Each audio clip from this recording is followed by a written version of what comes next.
Welcome to Coffee Break with Rachel V. Hill, taking a daily look at the biggest stories in Denver sports and interacting live with you, the Coffee Break fam. So sit back, relax, grab a cup of joe, and enjoy your coffee break. Here's your host, Rachel V. Hill. Do I look sunburned? Do I look sweaty? Do I look hot? Because that is all true.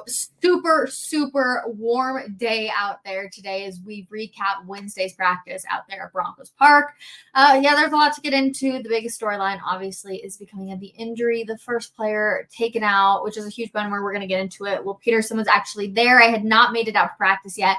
Well, Peterson was there. Going to recap everything for you here in just a second. But we're also going to dive into, now I'm just super freaking confused at the quarterback position. I don't even know what Sean Payton is thinking. I've been trying to dissect it in my head of like, okay, what are we doing here? I thought it was down to a 2 quarterback battle, but now Zach Wilson's with the 2 instead he's with the 1. We'll dive into it. The wide receiver number 1 battle. Oh yeah, Cortland Sutton's going to have some competition.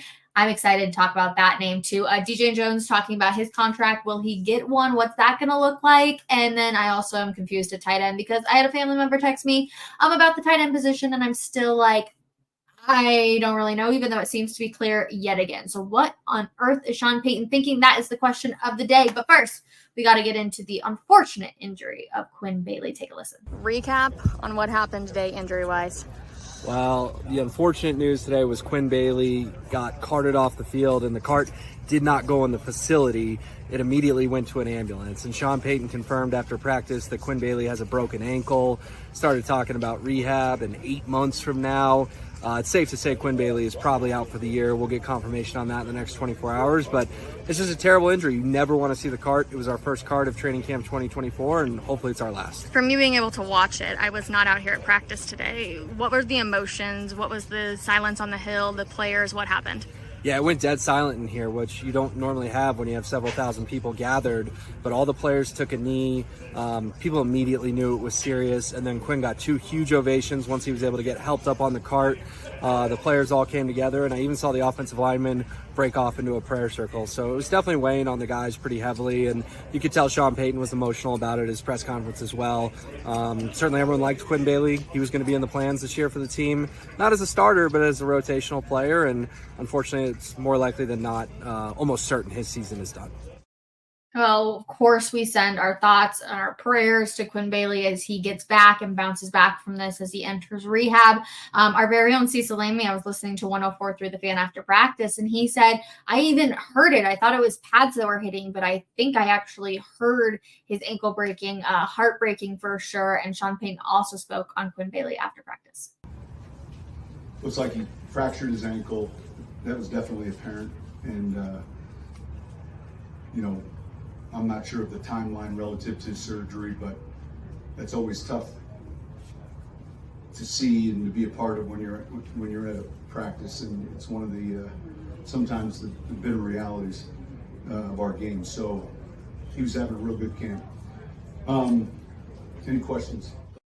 Oh, just such a bummer for Quinn Bailey because like Will said, he was going to be in the rotation, not as a starter, but somebody who could add some depth. So, of course, we, like I said, we send our thoughts and our prayers to him and hope for a speedy recovery as, yes, his 2024 season is probably over. So catching you up on all the injuries, everybody was back out at practice as well besides JFM. He was still out dealing with the death of a family member. So, again, pass our condolences on to him and his entire family. But Nick Benito coming back from some back pain was back out there, which was really good to see. Of course, anytime you see Greg Dulcich or Tim Patrick out there, you're happy because of the injuries that they've dealt with. And there's a ton of other players too, but that's just a few to highlight. So everybody besides JFM obviously out at practice, and Quinn Bailey leaving in an ambulance to get checked out as well. I'm freaking confused. I'm just going to be honest with you. I am so confused with what Sean Payton is doing, what point he's trying to make. I mean, we can even go back to yesterday's comments by Sean Payton when asking for clarity if we were going to see Zach Wilson again with the ones, and we got the shortest answer ever. Sean, just to clarify, will Zach get time with the ones? We'll see. Yeah. But just like I said, there's nothing to announce. Okay, so that comes after he says we have a plan, and we can play that clip here in just a second too. But what is the plan, Sean? what is the plan? Are you trying to see which guys can make other guys better? I'm trying to dissect this entire thing because it doesn't make sense to me in the long run. None of it makes sense. Having a 3 quarterback battle does not make sense to you at all. So you have Jared Stidham rolling with the ones, then it's Bo Nix the next day, and then it's Zach Wilson. We've seen that out of OTAs and minicamp and the start of training camp. Then all of a sudden, you change it up, the rotation. It is supposed to be Zach Wilson's day with the ones, and then he's not with the ones. You have Bo Nix out there with the ones and Jared Stidham back out there with the ones, but Zach Wilson doesn't get his day. Now Zach Wilson is with the 2s on Wednesday, and Bo Nix is with the ones, and Jared Stidham is with the 3s. I'm just really confused. But like Sean Payton said, he has a plan. Hard to get back in this position. When you have a little fight out there like you did, is that a positive? Is that We're still look. We've got a plan. In yesterday. Bo ran with the ones, Zach with the 2s. Today, Stiddy was with the ones. So no news to announce there. I know you're looking for it, but. I know what you're looking for. That was coming out of Tuesday's training camp practice. I obviously clicked the wrong video, so don't hate me for that. But I'm just trying to figure out what on earth are we doing when it comes to this rotation? Is it going to be Jared Stidham back out there with the ones? Literally the only thing that can possibly make sense in my head, which still truthfully doesn't make that much sense, is you're trying to see how your top guys are able to lift the, guys that are lower on the depth chart, right? You can put Jared Stidham out there and he's going to look really freaking good with a Cortland Sutton or a Josh Reynolds. That can be the case. But what if you put him out there and he's throwing to a little Jordan Humphrey or a Brandon Johnson? Some of those guys that's not 100% going to maybe even make this roster because of the depth they have at wide receiver. Are you looking to see if they elevate those guys' play instead of just saying, oh yeah, like the ones, they look good? I'm still trying to understand this, and I think everybody is. We're a little confused. And that's the only thing that I can think about that actually makes sense in my head, is that they're trying to see how well these quarterbacks can elevate the other guys on this roster. Because even if Brandon Johnson gets cut, okay, well, whoever's going to be the lowest tier guy on the Broncos wide receiver room, like, can that quarterback still lift them up if needed? But if you have any other things in your head that you're like, oh, well, maybe Sean Payton's doing it for this, or you have a coaching background, please let me know in the comments, because I'm so curious as to what is going on inside of Sean Payton's head. And I feel like it's like that TikTok, like you look at somebody and you're like, what is going on inside of your head? And I'm truthfully wondering that every single day. I'm wondering what the plan is. I'm just trying to figure it out left and right. I'm not going to lie to any of you guys. Wide receiver number 1 battle, Cortland Sutton is going to be fighting for that number 1 position this season. Of course, Cortland is going to be making the roster. That's no shock to anybody, but he's going to be fighting for that number 1, everybody being hyped like he's the guy. Josh Reynolds looks really stinking good. He is making nice contested catches out there at practice. He's been really fun to watch. He was the highlight of today, and Sean Payton talked a lot about him today.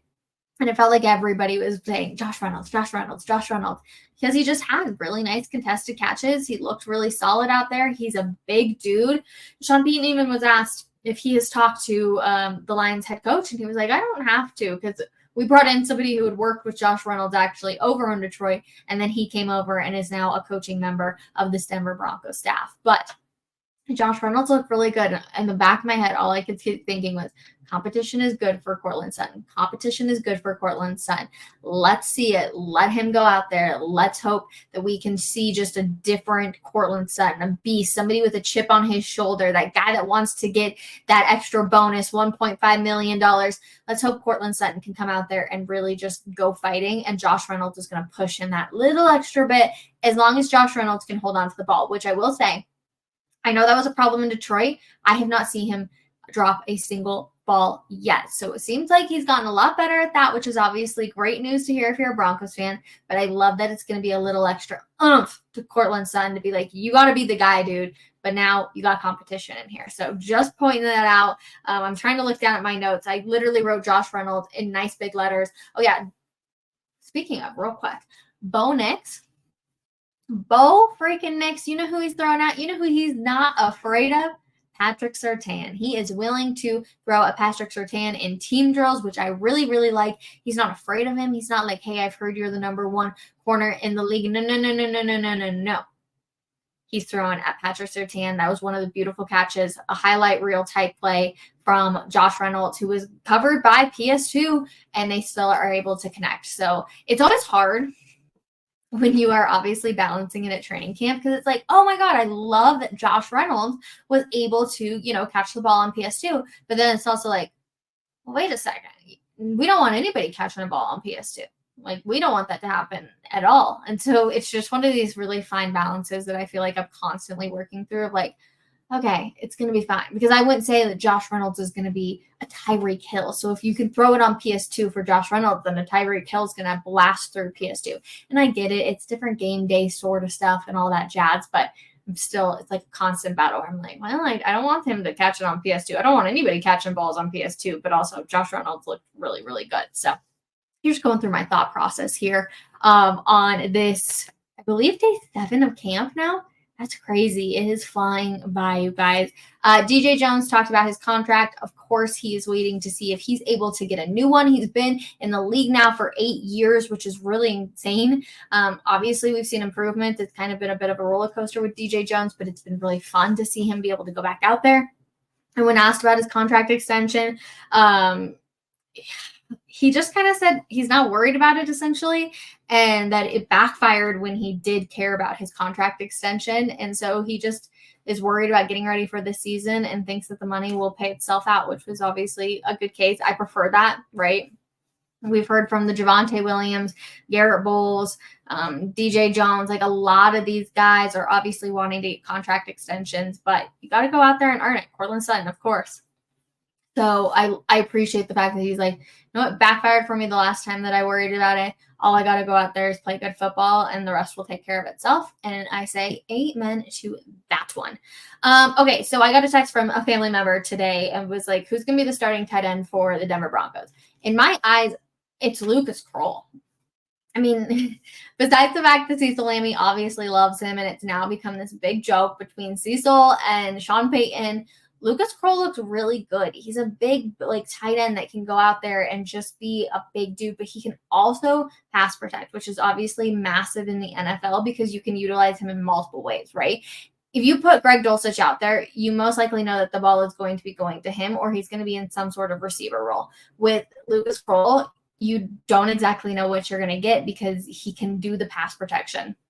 And Greg Dulcich was asked today at the podium about that, saying, hey, are you trying to work on pass protection? Is that part of it? And of course, he gave the very easy cliche answer of of course I'm trying to work on that. I'm always trying to work on all of those things. And it's like, okay, great. Well, let's see if you can actually do it then, Greg Dulcich, when you already have a tight end who can do that. And Sean Payton even mentioned the other day, both of those guys are very, very similar. So I'm going to be really curious to see what they do with the roster. Do you just keep one of them? Are you keeping both of them?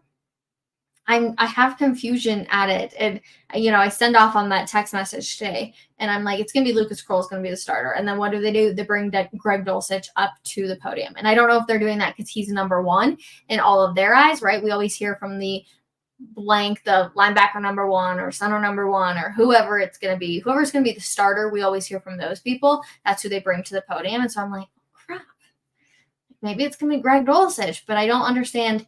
You can't let Lucas Kroll go.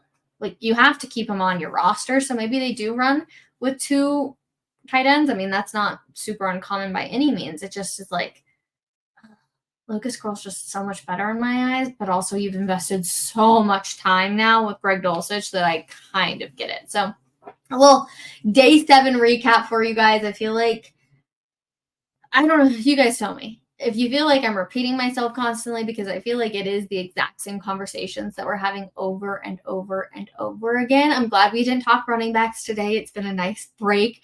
Javonte obviously still looking really good. I feel like that room's been pretty solidified. If you didn't watch yesterday's episode of Coffee Break, go back and watch it. We'll have all of the details for you, but I feel like that room's pretty solidified. Wide receiver room. I'm excited for Courtland Sutton to have some competition. It like wasn't going to be Tim Patrick, but Josh Reynolds looks really good. I think he's going to be really, really fun to watch this year, as long as he can hold on to the ball. So I'm looking forward to that front. But yeah, I appreciate you guys hanging out with me, allowing me to sit down and talk some football. It has been so fun. It has been so hot. I don't know if you can tell. I'm like clearly getting some, oh, you can definitely tell.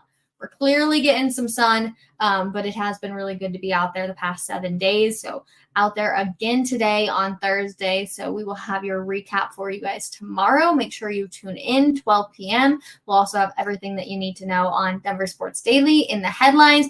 I feel like the difference between the two shows, in case you have not been able to watch both of them, is I do give my opinion on Denver Sports Daily, which airs at 10 a.m. every single weekday. But this show is really the one where I walk you through my thought process. And I'm like, okay, these are all of my opinions. And I really try to stick with the headlines in Denver Sports Daily of just things that have actually happened, are actual truths. And we go from there. So, but that's going to do it for you guys on this Wednesday, or on this Thursday, excuse me. We are so close to the weekend. So hang in there, everybody. And we will see you guys later. Bye, guys.